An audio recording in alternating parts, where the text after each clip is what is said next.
सबसे पहला सवाल मैं माथुर सर से शुरुआत करना चाह रहा हूं, उसके बाद मैं कारगिल सर, बंसल सर आपके पास आ रहा हूं। विवेक जी में हमारे साथ जुड़ गए स्क्रीन पर। आप सभी का बहुत स्वागत है। आप सभी को जय हिंद, भारत माता की जय। मेरा पहला सवाल माथुर सर आपसे यह है, डोनाल्ड ट्रंप के दावे क्या नोबेल पीस प्राइज को लेकर हैं? क्योंकि दावे तो कर रहे हैं लेकिन पीस होता नजर नहीं आ रहा।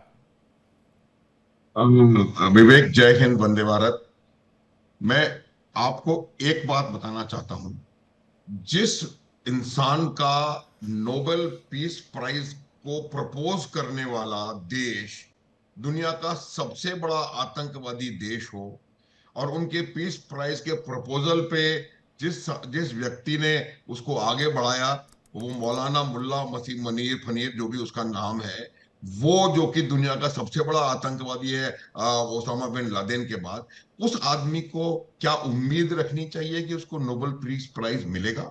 अगर मिलता है तो प्राइज की जो संरचना है उस पे से विश्वास कहीं ना कहीं उठता नजर आ रहा है। मेरा जहां तक सवाल है, उन्होंने कोशिश बहुत करी है, बड़ बोले हैं, झूठ बोलने में उनको महारत है। ये सारी स्टैटिस्टिक्स हम कई दफा डिस्कस कर चुके हैं कि कितने हजार बार पहली बार में झूठ बोला और कितने हजार बार अभी झूठ बोल चुके हैं।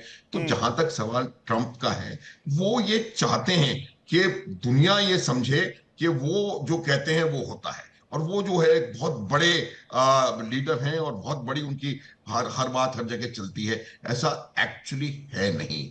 जब लड़ाई शुरू हुई थी तब नेतन्याहू ने उनकी बात नहीं मानी। अब लड़ाई खत्म होने वाली है, तब नेतन्याहू उनकी बात को मानने को तैयार नहीं है। विवेक, क्या होता है, देखिए, हर एक राष्ट्र अपने नेशनल इंटरेस्ट के साथ काम कर रहा है। और जिस प्रकार का आज की परिस्थिति में जिस स्टेज में जो ये युद्ध की स्थिति है, एंड स्टेट जो बोल रहे हैं, वो जो अगर सो कॉल्ड एंड स्टेट, मेरे हिसाब से कोई सीज फायर का कोई हिसाब किताब नहीं है, लेकिन सो कॉल्ड एंड स्टेट जो थी वो heavily loaded in favour of Israel थी। आपने भी अभी थोड़ी सांख्यिकी स्टैटिस्टिक्स बताई है, उससे बिल्कुल साफ है। आप देखिए कितने मिलिट्री लीडर्स का नुकसान हुआ, कितने साइंटिस्ट का नुकसान हुआ। लगभग तमाम उनके न्यूक्लियर ठिकाने जो हैं उन पे हमला हुआ। बहुत सारे न्यूक्लियर ठिकानों को बहुत सारा नुकसान हुआ, बहुत सारे हवाई अड्डों को बहुत सारा नुकसान हुआ, बहुत सारी मिसाइलों को बहुत सारा नुकसान हुआ, उनके मिसाइल लॉन्चर्स पर नुकसान हुआ, मिसाइल सिटीज पर नुकसान हुआ। हर जगह जो है ईरान को नुकसान हुआ है। उसके अलावा अमेरिका ने B2 फायर करके उनके जो 3 मेन न्यूक्लियर ठिकाने हैं उन पे हमला कर दिया। तो इस परिस्थिति में अगर ईरान एक सीज फायर को एक्सेप्ट करता है तो मेरे हिसाब से वो लगभग एक करारी हार को एक्सेप्ट करने के बराबर होगा। आश्चर्य था मुझे जब हो रहा था तब भी, और जब ये बातचीत चल रही थी तब भी मैंने ये कहा था कि ये जो सीज फायर होगा ये ज्यादा से ज्यादा एक short lived unstable cease fire हो सकता है अगर हुआ तो, अन्यथा इट इज अनलाइकली। ये तो अब क्या है कि जो जिस प्रकार से ईरान ने प्रयास किया एक स्क्रिप्टेड अटैक कतार पे करके कि वो अपने लोगों को शायद कोई मूर्ख बनाने का तो मैं शब्द इस्तेमाल नहीं करूंगा, अपने लोगों को बरगला सकें कि भाई हमने भी अमेरिका से बदला ले लिया। ये जो 11 मिसाइलें डेजर्ट में रेत में फेंक देना, ये कोई किसी किस्म का बदला नहीं है। और ये मेरा मानना है कि ईरान जो है वो इस एंड स्टेट में काफी पिछड़ा मुझे हुआ तो है। सब नोरा और कुश्ती के मुझे अलावा कुछ दिखाई नहीं देता जी। हाँ, मैं और मैं मुझे नहीं लगता कि ईरान इसको इस चीज फायर को एक्सेप्ट करने वाला है। अभी कुछ दिन तक आप देखिए चीजें बदलेंगी। सर, बड़ी खबर यह है कि ईरान ने जो है वो एक्सेप्ट कर लिया सीज फायर। ईरान ने कहा है कि अब अगर हमारे ऊपर हमला होता है तो फिर हम दोबारा हमला करेंगे। ईरान ने सीजफायर का ऐलान कर दिया है इजराइल के बाद। ये इस वक्त की बड़ी खबर आ रही है, लेकिन इसका एक साइकोलॉजिकल इंपैक्ट भी होगा। एक कारकी सर से एक रिएक्शन, उसके बाद बंसल सर आपके पास आ रहा हूं। क्या इंपैक्ट होगा इसका? या फिर अमेरिका करना क्या चाह रहा था? आता है B2 बॉम्बर से बम गिराता है, फिर अगले दिन कहता है सीज फायर कर लो। ये 2020 का गेम चल रहा है क्या? जी नमस्कार, जय हिंद। विवेक, जय हिंद सर। ये अगर आप इसको ठीक से पढ़ें तो जो इसके लड़ाई शुरू करने के जो वॉर एम्स रखे होंगे, हाँ, जो कि ट्रम्प और इजराइल ये आपस में डिस्कस तो हुआ होगा। तो शुरू में अगर आप लड़ाई को जरा थोड़ा पीछे हट के देखें तो इजराइल ने पूरा बैटलफील्ड को तैयार किया था। ऑब्जेक्टिव था पहला न्यूक्लियर डिसआर्मामेंट ईरान का, उसकी न्यूक्लियर प्रोग्राम को खत्म करना।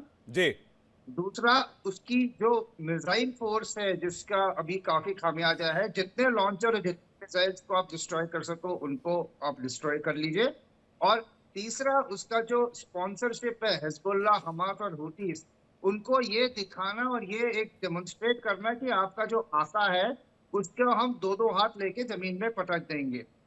और इसमें चौथा, अगर एक स्पिन ऑफ होता, एक प्रॉफिट मिल जाता एम प्लस, वो था रेजिम चेंज, जो कि काफी दूर लगता है, लेकिन ये जो एनजीओ होते हैं अपराइजिंग कराते हैं, हो सकता है वो भी हो सकता था। तो इन सब को अगर देखते हुए जो साठगांठ थी उसमें इसराइल ने 12 दिन में एयरफोर्स जो थी और एयर डिफेंस जो थी अपने ईरान की, वो पूरी खत्म कर दी थी। जो B-2 बॉम्बर्स आए थे यूएस को, उनको कोई एयर डिफेंस की या अपने खिलाफ एनिमी एयरक्राफ्ट या एडी फायर कोई प्रॉब्लम नहीं था, ये पूरा तैयार हो चुका था। जी और जो न्यूक्लियर फैसिलिटीज और जो उसकी बाकी वॉर वेजिंग पोटेंशियल जो थी, इंडस्ट्रीज, उसके आर्मामेंट, काफी हद तक इसराइल ने उनको भी डाउन कर दिया था। 12 दिन में एक स्टेलमेट से आ गया था। आखिर में जो एक नेल इन द कॉफिन बोलो या ब्रह्मास्त्र बोलो, वो अमेरिका के B-2 बॉम्बर ने फोर्दो, जो कि नहीं टूट पा रहा था, उसको करके अभी भी खत्म कर दिया है। अभी भी वर्डिक्ट आना है कि उस पर डैमेज कितना हुआ है, कि क्या वो सेंट्रीफ्यूज सारे खत्म हो गए हैं, क्या उसके यूरेनियम उसने बाहर तो नहीं निकाले, ये डिस्कशन की बात है। लेकिन अभी अमेरिका को लगा कि उसने जितना करना था वो कर दिया है। और इससे पहले इजराइल और ईरान से दोनों से बातचीत तो हुई थी, क्योंकि दोनों ने संकेत दे दिए थे, और इजराइल ने तो अपनी एयर स्पेस भी खोल दी थी, सिविलियन एयरलाइंस के लिए अपनी एयर स्पेस खोल दी थी। तो ऐसा तो था नहीं कि ये बिना उनसे बात किए ये बात हुई थी, बात तो चल रही थी। और जी ट्रम्प की बात में थोड़ा बहुत दम था, क्योंकि अभी सारे कार्ड तो अमेरिका के पास में है। और ईरान को अपनी, जो मैंने कल भी बोला था, उसको जो स्क्रिप्टेड कुछ बताएंगे टू फेस सेविंग के लिए, अपनी इज्जत और अपनी साथ रखने के लिए कुछ एक तेरे को हम परमिट कर देते हैं कि ये स्ट्राइक कर दे, कतर में स्ट्राइक कर दे, हो सकता है ये वाला भी जो इजराइल पे, ये भी आप कर दो। और उसके बाद लेकिन सर आप कह रहे हैं कि भाई जनता को बता के अमेरिका ने खत्म कर परमिशन दी होगी, आप स्ट्रेटेजिकली स्क्रिप्ट लिख करके आप 2 मिसाइल कतर में मार देना अमेरिकी बेस पर, उसके बाद अमेरिका की इज्जत का क्या सर? वो तो हो गई मट्टी पलित। अमेरिका लंबी दौड़ का घोड़ा है, उसने उसकी बिगर पिक्चर है।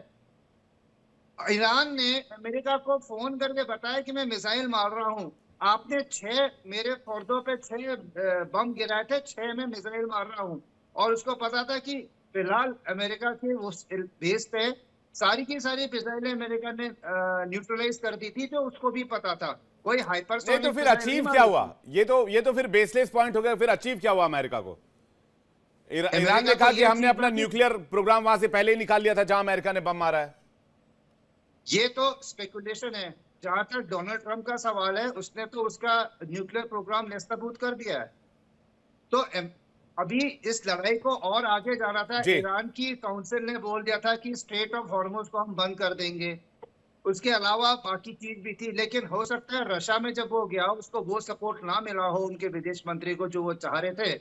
और चाइना, रशिया और अमेरिका के बीच में ये एक बैक चैनल चल रहा होगा कि अब इसको यहीं पे खत्म कर देते हैं। और अमेरिका इधर इजराइल को के जो बोल फाइटर देगा। जेट्स हैं वो पहुंच गए ईरान में एक बार फिर से। डोनाल्ड ट्रंप ने अभी थोड़ी देर पहले ट्वीट किया और कहा है कि उन बमों को मत गिराना, ऐसा करके वो कुछ लिख रहे हैं सोशल मीडिया पर। यानी इजराइल के फाइटर जी अभी इंटरव्यू दे रहे थे वो पत्रकारों को, उसमें भी उन्होंने बोला, और काफी गुस्से में थे इजराइल के ऊपर, बल्कि उनके मुंह से एक तो अपशब्द भी निकल गए थे इजराइल के लिए जब वो पत्रकारों को बता रहे थे। और उन्होंने इजराइल को ऑनलाइन मीडिया के सामने बोला है, please call back your jets right now, do not bomb. आप सर इसे एक अच्छी स्क्रिप्ट बता रहे हैं कार्की सर, लेकिन मुझे ऐसा लगता है कि अमेरिका की विदेश नीति का मट्टी पलित डोनाल्ड ट्रंप ने किया। इसको थोड़ा सा और एनालिसिस करने की कोशिश करेंगे। सीधे चलते हैं बंसल सर के बाद। बंसल सर, आपको क्या लगता है, अमेरिका विन विन सिचुएशन में है या फिर बैकफुट पर है इस पूरे घटनाक्रम के बाद, और ईरान अब फ्रंट फुट पर है? विवेक जी नमस्कार। नमस्कार देखिए, सर। अमेरिका तो कभी बैकफुट पे हो ही नहीं सकता, ना वो है, और ईरान को गेन या हो नहीं सकता, क्योंकि उसकी हालात ही ऐसे हैं। तो जिसकी जितनी स्ट्रेंथ है वो तो आपको आंख के चलनी पड़ेगी ना। अब वो उसको कैसे यूज करता है मिट्टी पलीत का, तो आजकल किसी का कोई मिट्टी पलीत नहीं है। मिट्टी पलीत नहीं, उसकी शक्ति क्या है अल्टीमेटली। जो अमेरिका ने अपने कंट्री मिसूरी से और उनके यहाँ पे डाल करके दिखा दिया है कि हम इतनी दूर से आपको बॉम्बिंग कर सकते हैं। अब ये तो देखिए एक बहुत अच्छी फेस सेविंग डिवाइस थी ईरान के लिए, अगर वो इस युद्ध को आगे ना बढ़ाते। क्योंकि जो स्टेटमेंट ये आए थे कि युद्ध विराम जो है ईरान ने तोड़ा है, और ईरान के जो विदेश मंत्री हैं उन्होंने कहा भी है कि हम युद्ध विराम को एक्सेप्ट नहीं कर रहे। कोई बातचीत तो जरूर हुई है।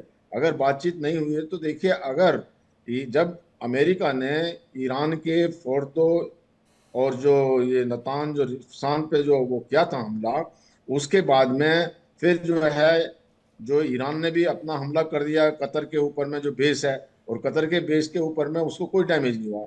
और उनके जो जेडी वेंस हैं, जो अपने वाइस प्रेसिडेंट हैं, उन्होंने इसको खुद कह दिया था क्लियर कि हमारा कोई भी डैमेज नहीं हुआ है, हमारा कोई नागरिक नहीं मरा, ये 12 डेज वार है और ये खत्म हो जाएगी, अच्छा है, ये पीस हो जाएगी। तो इंटेंशन तो अमेरिका के और डोनाल्ड प्रेसिडेंट ट्रंप के अच्छे थे, लेकिन अगर किसी ने अपने विनाश का ठान ही लिया तो उसमें क्या किया जा सकता है। अब ईरान को ये समझना चाहिए कि उसके सपोर्ट में ना तो कोई मुस्लिम देश हैं, अगर जो है कोई जो रसिया है वो अपना मॉरल सपोर्ट है, चाइना को सपोर्ट दे नहीं सकता। और जैसे कि इस रिपोर्ट में, आपकी रिपोर्ट में भी बताया गया है कि ईरान को काफी डैमेज हो चुका है ऑलरेडी, उनकी मिसाइल्स को काफी प्रोडक्शन खत्म हो चुका है, उनके सारे ठिकाने जो हैं न्यूक्लियर खत्म हो चुके हैं। भले ही उन्होंने अपना न्यूक्लियर मटेरियल को कहते हैं हमने कहीं और भेज दिया था, और भेज दिया तो और भी ज्यादा खतरनाक। वो इसलिए खतरनाक है, हिजबुल्लाह, हुती और हमास के हाथ अगर वो लग गया जी। तो वो न्यूक्लियर टेररिस्ट बनाएंगे। और अभी जो है वो न्यूक्लियर बॉम्ब बना नहीं सकता, क्योंकि जब सारी फैसिलिटीज उनके जितने भी संवर्धक के और जो सेंट्रीफ्यूज थे वो तो खत्म हो चुके हैं। तो ऐसी स्थिति में सबसे ज्यादा नुकसान तो ईरान को ही है, और सबसे ज्यादा फायदा भी ईरान को तो अगर वो इस युद्ध विराम को एक्सेप्ट कर लेता। अभी एक दूसरे पर ब्लेम लगाए जा रहे हैं वो। और रही बात, देखिए अमेरिका को आप हल्के में नहीं ले सकते। जो कहते हैं कि जो नेतन्याहू उनकी बात नहीं मानते, जिस दिन अमेरिका अपना ऐसा बाइडेन के टाइम में भी हुआ था, जब उन्होंने बात नहीं मानी थी तो बाइडेन ने बंद कर दिए थे कि हाँ कुछ दिन के हथियार मत भेजो। और जब तक अमेरिका को इन्होंने रिक्वेस्ट किया था और अमेरिका ने उनके न्यूक्लियर ठिकानों पर वो बम नहीं डाला था, तब तक क्या हालात थे, इसराइल के हालात बहुत खराब थे। तो इसलिए इसराइल को, अमेरिका को कैसे, they can not take him for granted, Israel can not take America granted, because it is because of America they are staying in this particular war. Otherwise तो उनकी इतनी औकात नहीं है कि अकेले अपने दम पे कर लें। तो ये कुछ जो है ना, ईरान की और जो इसराइल को ये समझना पड़ेगा कि सर एक दूसरे जी, के साथ। मैं इसमें सर एक पेच ये फंस रहा है कि अमेरिका ने ही कहा कि भाई आप ईरान, आईएईए कह रहा था कि इनके पास कोई परमाणु मटेरियल है ही नहीं, ये बम तक पहुंचे ही नहीं है, आईएईए का कहना था ये। और एनपीटी में भी ईरान था, और उसमें अमेरिका ने कहा कि आपके पास बम है, अमेरिका ने बंद कर दिया, उसके बाद बम खत्म हो गया है, अब हम सीज फायर कर लेते हैं। ऐसा लगता है हॉलीवुड की कोई स्क्रिप्टेड मूवी देख रहा हूं मैं। नहीं, ऐसा तो नहीं है, कोई स्क्रिप्टेड जो है मूवी है। हाँ। और जहां तक आईए का सवाल है, आईए ने तो खुद बोला था कि भाई ईरान जो है सारी साइट सीइंग को दिखाता, और जो छुपाता है वो पूरी जगह इंस्पेक्शन नहीं कराता। तो ईरान, आईए ने कभी कोई क्लीन चिट नहीं दी है ईरान को। तुलसी गबार्ड की टेस्टिमनी को फिर क्या कहेंगे आप? जी, तुलसी गबार्ड ने टेस्टिमनी दी थी कि ऐसा कोई कार्यक्रम नहीं है उनके पास। देखिए ये जो स्टेटमेंट कोई देता है, ये हो सकता है कोई ये पॉलिटिकल टाइप की या कोई चीजें हों, उनमें कोई सत्यता नहीं होती है। सत्यता तो ये है कि ईरान ने जो है एक जो उसको 3.7 या 6% का संवर्धन अलाउड था, उसने 60% तक संवर्धन किया है। और सभी रिपोर्ट ये आई है कि 8 से 9 10 बम बनाने की कैपेबिलिटी की तरफ वो जा रहा था। 60% संवर्धन कर लिया था और 90% करके बम बना लेता। तो फैक्ट तो यही है जो चल रहा था, लेकिन उसके कितने स्टेटमेंट आते हैं, क्या आते हैं, ये सब बातें हैं। और इसमें अभी ईरान बहुत पीछे चला गया, ईरान को नुकसान हुआ है। सर ईरान बेशक पीछे चला गया, लेकिन कतर में घुसकर अमेरिका के बेसिस को निशाना बनाया, कतर को मारा जो अमेरिका का अलाई है। फिर तो ईरान ने अपनी धौंस तो दिखाई ना कि भाई हम हैं यहां पर, और अगर तुम हम पर हमला करोगे तो तुम्हारे परमानेंट बेसिस है जिसको हम अटैक करेंगे। देखिए विवेक जी, मैंने शुरुआत में ही कहा था, कोई कह क्या रहा है या स्टेटमेंट क्या दे रहा है उससे कोई मतलब नहीं होता। किसी की स्ट्रेंथ कितनी है वो देखना पड़ता है कि भाई अमेरिका है, मैंने पहले ही कहा कि अमेरिका की स्ट्रेंथ का मुकाबला नहीं कर सकता ईरान या मिडिल ईस्ट में कोई भी, सारे वर्ल्ड में नहीं कर सकता जितना उनकी मिलिट्री पावर है। जो या भी 900 बिलियन डॉलर, अब $1 ट्रिलियन उन्होंने कर दिए अपने डिफेंस बजट के लिए, रक्षा के लिए, तो कौन कर सकता है, किसके पास कौन करता है इतना खर्च? तो जो अमेरिका है, अमेरिका है, उसकी टेक्नोलॉजी भी सुपीरियर है, मैं उसके पास मानता हूं आपकी बात, माली अमेरिका हालत अमेरिका भी है, तो ईरान को तो फिर पहले दिन घुटनों पर आ जाना चाहिए था, माई बाप करना चाहिए था। नहीं, वो नहीं होता। टेररिस्ट जो होता है उनकी मानसिकता टेररिस्ट की है। अब जो ये टेररिस्ट जो है जी हमास वगैरह मरते रहे, 60,000 लोगों को मरवा दिया, फिर भी वो लड़े जा रहे हैं बिना किसी गेन के। इसी तरह से जो है, जो अपनी उसका, मैं बार बार ये कहता रहा हूं कि अमेरिका जो ईरान का और इजराइल का क्या लेना देना, 1500 और किलोमीटर दोहा दूर में है, मार उसके खाने साथ के में बाद कोई सीज दुश्मनी फायर का की बात अमेरिका कर रहा है ना। अब तो सवाल इसलिए भी उठाया जाएंगे। मैं मिर्जा साहब से जल्दी से एक जवाब ले लूं, सारे पैनलिस्ट का एक बार रुका लूं, फिर आपके पास वापस लौटता हूं। मंसर सर, मिर्जा साहब, कौन विन विन सिचुएशन में है? कौन विनिंग सिचुएशन में है? हाँ अमेरिका विनिंग सिचुएशन में है।